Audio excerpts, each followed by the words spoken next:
talagang denied to death.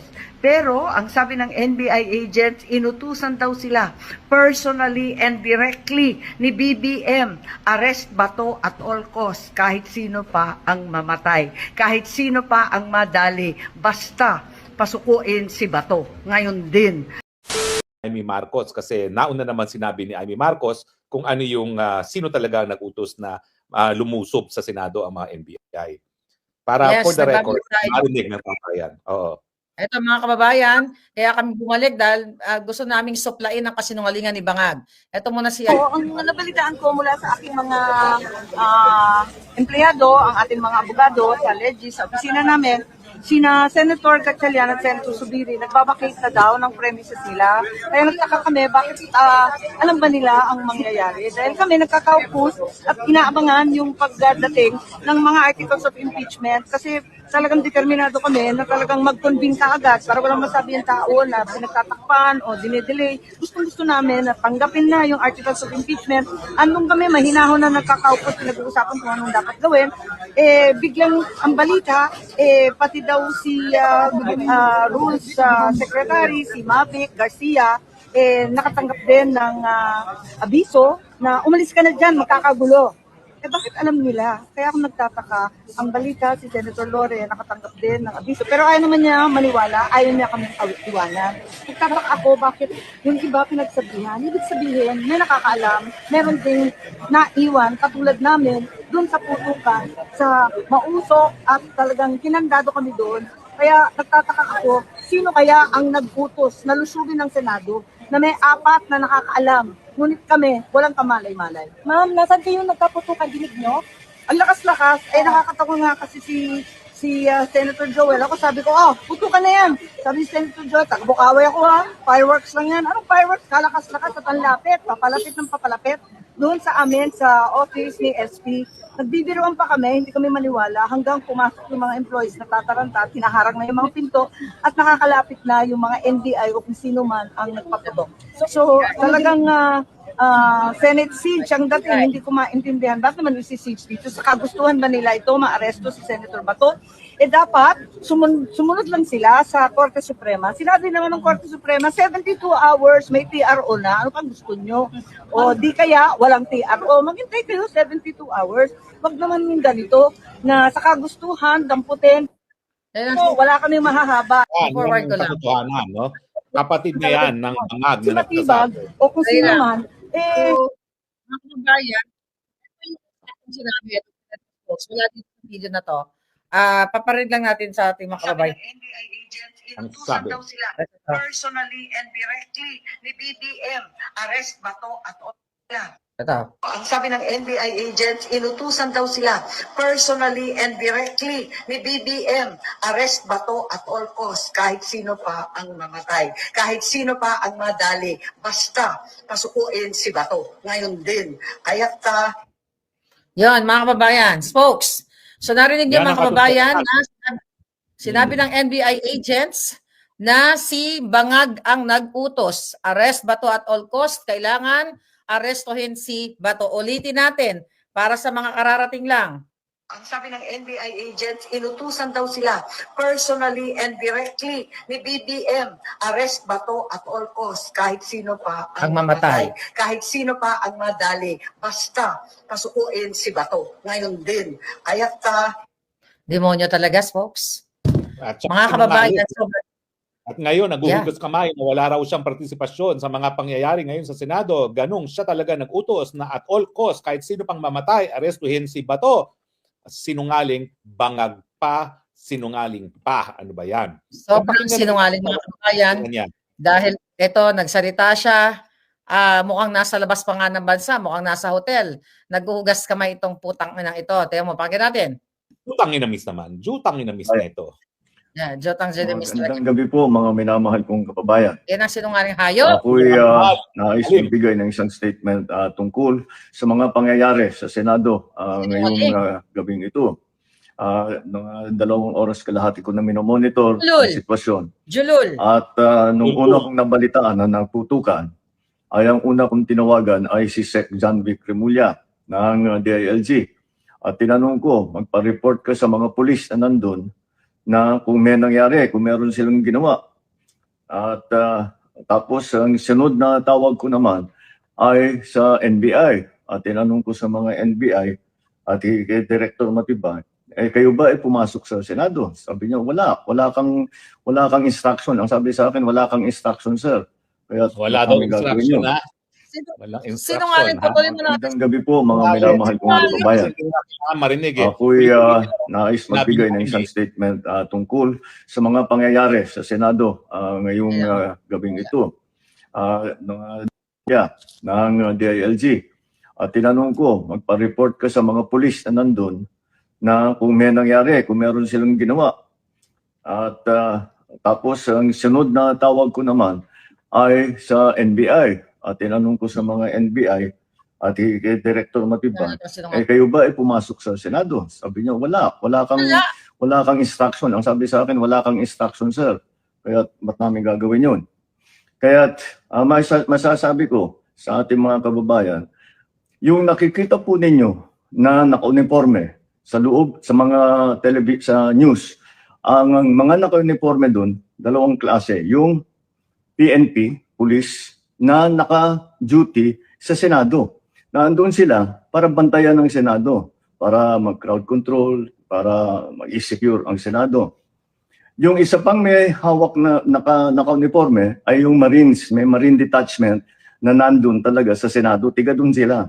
Ang pagtrabaho din nila is secure ang Senado at magbigay ng yung nakikita ninyong honor guard.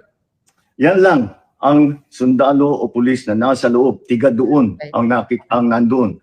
Yung isa pang nakita ninyong grupo na kasibilyan at may hawak ng mga mahaba, mga usayon, yun naman sa Sergeant at Arms ng Senado.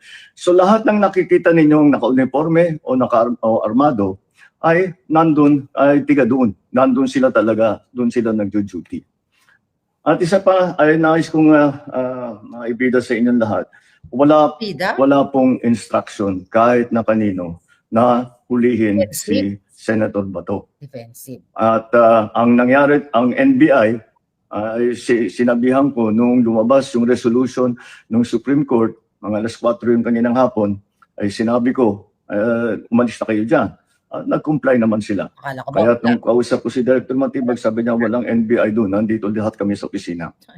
At ayun po, ay dahil kong mapaalam na sa lahat ng ating mga kababayan, itong pangyayari na ito, ay tayo maging kalma lang po. Nakausap ko na si Senate President Alan Cayetano at nag-agree kami. We agree that the thing to do now is to tell our people all to calm down and we will get to the bottom of this. Alamin natin kung sino ang gumawa nitong gulo na ito. Ito ba ay talagang nagka-enkwentro lang o ito ba ay may kasama sa mga distab o nagsusimula ng gulo? Kailangan po natin malaman yan. Kaya mag-iimbestiga sabay ang Senado at saka ang PNP tungkol dito.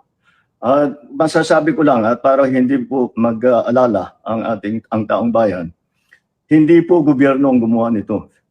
Walang pumasok na tigalabas na sundalo, na militar, na NBI sa Senado. Hindi po natin alam kung sino yon na sumubok na pumasok at saka dahil doon ay nagkaputukan. Alamin po natin. Kinukuha po natin, kinukulikta natin ngayon lahat ng ebidensya na nandiyan. Maraming salamat po. Kalma lang po. Asahan ninyo yung gobyerno po ninyo. Hindi gagawin ito. Okay, mga kababayan. Anong masasabi ko sa Julol na bangag? Anyway, malinaw sa sinabi ng mga NBI agent kay Amy Marcos ng utos, arestuhin at all costs kahit sino pa ang mapatay. And yet, syempre ngayon, hugas kamay itong bangag. Bakit siya hugas kamay? Kasi talagang napakasama ng ginawa ng NBI doon sa Senado. Linusob sa kauna-unahang pagkakataon ng Senado na kinikilala natin bilang bastyon ng demokrasya dahil ang mandato ng mga senador nang gagaling sa buong sambayanan, silang inaasahan natin na maging kontrapuwersa sa pagmamalabis ng kapangyarihan ng presidente. At for the first time nga, at least si Marcos Sr. ang ginawa, pinadlock ang Senado. Hindi niya pinalusob. Ito, pinalusob talaga ang Senado. Sinungaling, bangag na, sinungaling pa. Napakasinungaling mga kababayan dahil sinasabi niya na wala daw taga NBI. Pero nung tumawag daw siya kay Matibag, sabi niya na naglabas ang Supreme Court ng statement na binibigyan si Senator Bato ng 72 hours to comment. Mga palangga, sabi niya, sinabihan niya na umalis na kayo dyan, bandang alas 4. Nakita na mo, folks? Nakita ko yan. So hindi totoo. Hindi totoo na hindi nagpunta ron ang NBI, hindi sumalakay para arestuhin si Bato. Totoo na pumunta sila para salakayin at arestuhin si Bato. At may mga nakitang mga NBI agents doon. Kanina, pinakita ko galing sa video footage ni Atty. Torion na may nakasulat talagang NBI, may mga hawak-hawak na flashlight, doon sila sa likod. At marami mga media na nakakita doon, mga naka-NBI uniform. Kaya nuknukan talaga na sila nga jutang dyan yung addictos na ito, mga kababayan. Dapat ngayong araw na ito, tunawin ng hayop na ito dahil doon sa video niya, mukhang nasa labas pa ng bansa. Mukhang nasa hotel. Di ba? At so, ang panawagan ko talaga, walang mangyayari sa Pilipinas habang ang presidente ay nagpapakalat ng fake news, habang ang presidente ay sinungaling, habang ang presidente ay gumagawa ng hakbang para supilin yung institusyon na inaasahan natin na pangalagaan ng ating demokrasya. So talagang Pilipinas, pag kayo hindi pa gumalaw, mga sundalo, mga kapulis, pag hindi nyo pa dinggin ang panawagan ni Senator Bato de la Rosa at protektahan ng taong bayan, talagang wala na tayong aasahan na kinabukasan bilang mga Pilipino. At saka very defensive na sinasabi niya na wala pong instruction kahit kanino na pulis. Sabi niya, wala pong instruction, wala pong utos. Anong pinagsasabi niya, spokes? 3 days ago, pinapunta niya doon ang NBI. 'Di ba? Nagbitbit pati si Trillanes, may bitbit na warrant of arrest. Nuknukan ng sinungaling talagang hayop na to. Ay, nako. Kaya nga po, mga Pilipino ha, ayan na, nakikita nyo na kung anong klaseng presidente yan. Ha? Sige, magmiron-miron pa kayo. Sige, wag pa kayong gumalaw hanggang maubos na ang ating Republika ng Pilipinas dahil nga wala po yan sa tamang pag-iisip. Bangag nga sinungaling pa. Yes, sabi ko nga, sa first part ng statement niya, walang taga-NBI na pumunta. Tapos, nung lumabas ang statement ng Korte Suprema, umalis na kayo dyan. Di nagsusuntukan yung kasinungalingan ng hayop na addictos na bangag na ito. Kaya, I don't know kung ano pang inaantay ng mga military, ng mga police, na ginagago kayo ng isang addict. Addict, magnanakaw, inuubos ang pera ng bayan. Ayaw nyo pang patalsikin ng magnanakaw at ang isang addict na presidenteng ginagago, pinag-aaway-away kayo, nagkakapatayan na. Hindi nga natin alam. Sabi ko dahil pinalabas spokes ang mga media. Sabi ko nga, possible na pinalabas natin mga media para linisin yung kalat. Pwedeng talagang may nasugatan doon at hindi natin alam kasi pinalabas parang news blackout na ngayon. Tingnan mo naman, nung nuknukan ng kasinungalingan si Bangag. Harap-harapan, sinabi na ni Amy Marcos na sinabi ng dalawang NBI agents sa kanya, mismo ang kapatid niya, di ba? Na hulihin si Bato. So, grabe mga kababayan, pakinggan uli itong sinabi ni Amy. Ang sabi ng NBI agents, inutusan daw sila personally and directly ni BBM, arrest Bato at all costs, kahit sino pa ang mamatay, kahit sino pa ang madali, basta pasukuin si Bato. Ngayon din. Kaya't So, sino nakausap ni Amy na NBI agents? Multo? Ghost? Multo. Na nagsabi sa kanya? Kahit paano, miski hindi pa rin natin matanggap si Mangga, alam naman natin, hindi naman nagbabangag-bangag yan para makarinig ng mga boses, no? So tingin ko talaga may kinausap siya at hindi naman magpapakita ng ganyang katapangan at kayabangan ng mga NBI agents na kaharap pa ang mga senador, ha?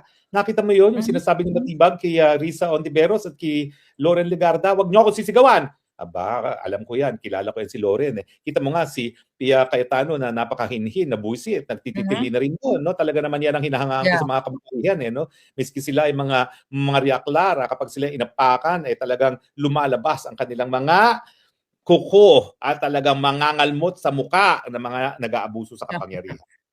Correct. At ang sinasabi niya sa spokes na alamin natin kung sino ang gumawa nitong gulo na ito.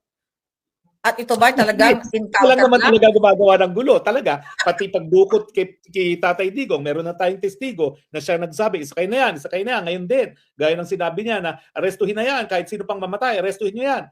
O di ba, consistent yan dun sa mga pangyayari na talagang siya ang punot dulo sa paglalabag sa ating saligang batas, sa pangingidnap ng ating mga kababayan at the same way na siya rin ang punot dulo ng korupsyon sa ating bayan. Yeah, at ginagawa niya talaga tayong tanga dahil sinasabi niya na baka ito ay, distab or, Stabilizers daw, oo. Eh, siya ang number My one God. destabilizer ng bayan natin. Siya mismo. Yeah. So ginagawa pa niya talaga tayong tanga na wala nga daw baka ito ay kung sino ito, basta hindi daw ito hindi ito galing sa gobyerno. Ano yun? Alien na mga pumasok? Di ba? Martians. Di ba? Martians from outer space. Di ba? No? Well, anyway, Hayop na talaga ito. natin, mga Pilipino, nasa inyo ang ating darating na kasaysayan bilang bansa. Kung kayo ay nais magpatuloy ang ganitong pamumuno, manahimik kayo. Pero nasa kapangyarihan nyo, magsisante ng walang kwentang presidente. Yes, malinaw na malinaw sa sikat ng araw na sinungaling si Marcos Jr. dahil nga ginawa niya na ito kay Pangulong Duterte, pinakidnap at meron tayong witness dyan na sinabi niya na isakay na sa eroplano si PRRD noong March 11 last year at 100%, 1,000% na ang pagpapadukot kay Senator Bato ay siya rin ang nasa likod dahil binuking na siya mismo ng kanyang kapatid. Kaya sana talaga ang taong bayan ay magising na at lumabas sa kanilang mga tahanan para tapusin na ang kabangagan ng Marcos Jr. na to. Spokes. Meron tayong kasabihan, ang sinungaling kapatid ng magnanakaw. Pero si Bangag Marcos Jr., ang magnanakaw ay sinungaling din. Mga kaibigan, kailangan maghusga na kayo para sa ating mga sarili, para sa ating mga susunod pang henerasyon. So pagtatapos natin itong ating pahabol na broadcast, ang gawin natin ay ang bangag, bangag, bangag! 1, 2, 3! Bangag, bangag, bangag. Bangag, bangag. Bangag, bangag, bangag. Bangag, bangag, bangag. Bangag, bangag. Iwi, iwi, Iwi, iwi. iwi, iwi. Iwi, iwi, Iwi, iwi. iwi, Iwi, iwi, iwi. Iwi, iwi, Butod, iwi. butod, butod. Butod, butod. Butod, butod, Butod, butod. butod, butod. Butod, butod, Butod, butod, butod. Sana patunaw na kayong hayop kayo. Tubig, tubig. Tubig, tubig, tubig. Maraming salamat po. Yes. And Ay, see you. thank you. Tulog ka na, Marlica. Tulog ka na. At salamat sa iyong pagmamahal sa bayan. Bye-bye. Bye-bye. Sa mga kababayan, sana magising na kayong lahat at manindigan. Dahil puro nakatarantaduhan, kababuyan ang ginagawa ng bangag administration na ito. Siguro naman, matalino naman kayo at meron kayong pangarap sa inyong mga anak, sa mga susunod na henerasyon. Panahon na para patalsikin ang isang adik, ang isang sinungaling na presidente. Harap-harapan mismo ang pagsisinungaling, gumagawa ng kwento na kesyo disturb or sino daw ba ito pumasok, hindi daw galing sa gobyerno. Ikitang-kita nyo naman na ang mga taga-NBI 3 days ago ang lumusob doon at kasama pa si Trillanes para dukutin si Senator Bato. So tanga na lang po ang taong bayan kung hahayaan yung magpatuloy ang isang adik na si Marcos Jr. Mabuhay kayong lahat. I'll see you again.